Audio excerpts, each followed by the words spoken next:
Okay, so right now we're going to go through question 31, 32, 33, 34, which you should have attempted. Okay, I hope that you don't have too much difficulties doing this type of questions. This is known as flowchart type of questions, which we will actually test you on end of year and also common test. So it is important that you master it, and I think it's not too difficult. So what you need to do is just to make sure that you read the observations. You have already studied the expected observations, so you should know what products is being given out in this case. Okay, so let's first take a look at question 31.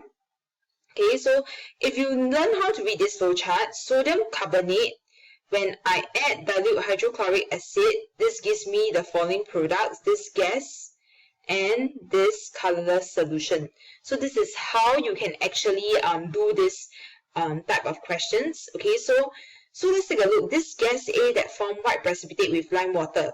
Okay, so quite familiar, right? You should know what is this gas, okay? Carbon dioxide gas. Okay, whether you write the word gas, it really doesn't matter. If you just write carbon dioxide, it is fine. Okay, so when you react sodium carbonate with hydrochloric acids, it gives you carbon dioxide gas. And what do you expect to observe for B?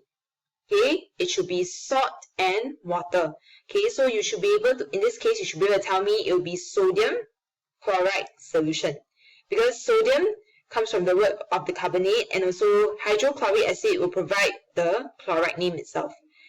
Okay, then for part B, you are supposed to write the word equation for the reaction of sodium carbonate and dilute hydrochloric acid. So what would you be able to get in this case? So you should know what you are supposed to observe, what kind of the reactants to be written on the left side of the equation, which is sodium carbonate plus hydrochloric acid. That gives you sodium chloride plus carbon dioxide gas and also water. So take note and do not forget the data product, which is water itself. Okay, so I also like to bring you to the attention of the word colorless solution B. Okay, so in this case, if you notice there's only two branches, you might be wondering where is the water product. Okay, so remember when I say colorless solution B, this means that it comprises of sodium chloride and also water itself. Okay, so when I say colorless solution, it refers to the salt and the water together. Okay, now move on to question 32. Okay, so when solid A reacts with acid X, okay, it gives you gas A that will extinguish with a lighted spin with a pop sound. Okay, and also magnesium sulfate solution in this case. Okay, so let's take a look. Okay, what do you think gas A is?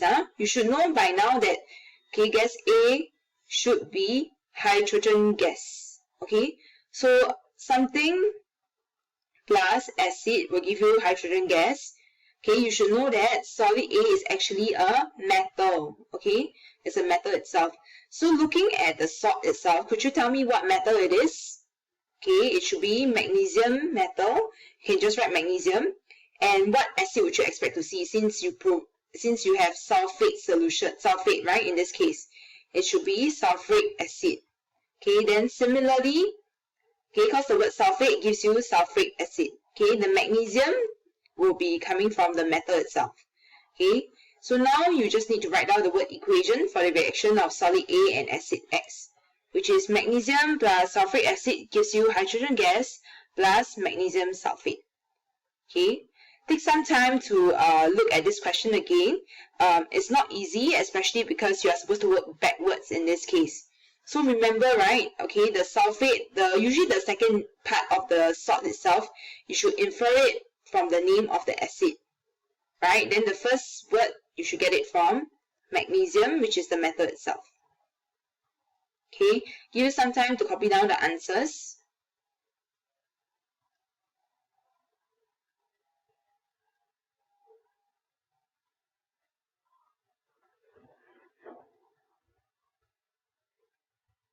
Okay, now I'll move on to question 33. Okay, so far I hope the questions are still doable and manageable for you. Okay, so now let's take a look at question 33. So question 33, an alkaline reacts with solid A to give you a gas, okay, and also a solution of sodium chloride. So in this case, the gas C turns moist red litmus paper blue. You should know what gas it is, It should be ammonia gas. Okay, so since ammonia gas is being produced in this case, alkaline plus Okay, solid A. Okay, so what do you think this solid is? Okay, which reaction, when you react with alkaline and a solid, will give you ammonia gas? Okay, you should know by now this should be a ammonium salt. Okay, so what kind of alkaline am I using in this case? Okay, sodium. Okay, so ammonium. Okay, let's focus on solid A first. Okay, so since you know that it's ammonium salt, so it should be ammonium chloride. Okay, then what alkaline do you use in this reaction? You should know by now. Okay, the word sodium chloride, sodium itself will tell you that the alkaline it is sodium hydroxide. Remember, all alkalines, okay, their names will end with hydroxide. Okay, then after that you can write down the word equation. Ammonium chloride reacts with sodium hydroxide to give you ammonia gas, sodium chloride, and also water itself. Okay, so this question also the same thing again. You're working backwards. It may not be very easy, but you have to learn to get used to with it. Okay. So remember that for ammonium salt with an alkaline, okay, the name of the salt, right? You see, sodium will come from the word the alkaline, chloride will come from the word from the ammonium salt. Okay, give you some more time to actually copy down the answers.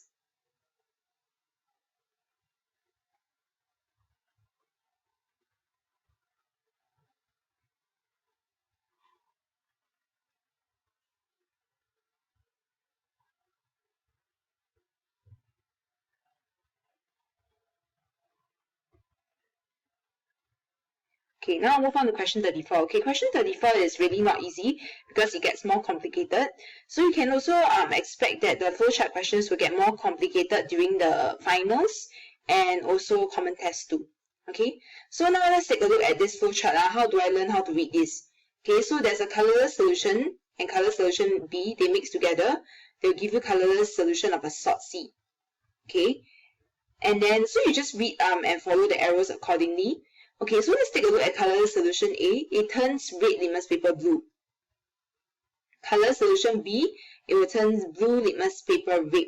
Quite obvious, right? A should be an alkaline. B will be an acid in this case.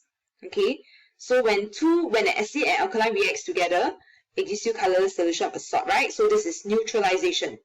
Okay, so in this case, let's take a look at further down of this flow chart, this part, which will give you more information on what salt is being produced. So, okay, sodium sulfate crystal plus water will give you this colorless solution. So in this case, okay, C, right, what do you think this salt is? Should be sodium sulfate. Okay, so apologies, okay, C is actually a salt, so can you just write sodium sulfate? Okay, I'll remove the word solution, sorry about it. Okay. So it's just sodium sulfate. Okay, so now that I know that C, the salt is sodium sulfate, can you tell me what acid, B, which is an acid, what acid is it?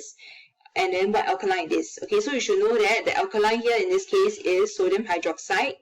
Okay, then the B, which is the acid itself, you should know that it comes from the word sulfate. It is sulfuric acid. Then similarly, can you write down the word equation? You should be able to tell me that it is sulfuric acid reacts with sodium hydroxide to give you sodium sulfate and water itself. Okay, I'll give you some time to actually copy down the answers. Okay, so go back, revise. Okay, this flowchart questions is not too difficult to score, but what you need to do is to practice and to be able to work backwards. Okay, so if you actually take a look at your CAB, I think at the self-practice that could be more slightly if you need more practice, right, we will actually provide you more practice at the self-practice portion. So you can go back and take a look at the self-practice questions itself to help you. Okay, so the self-practice, they have also similar flowchart questions.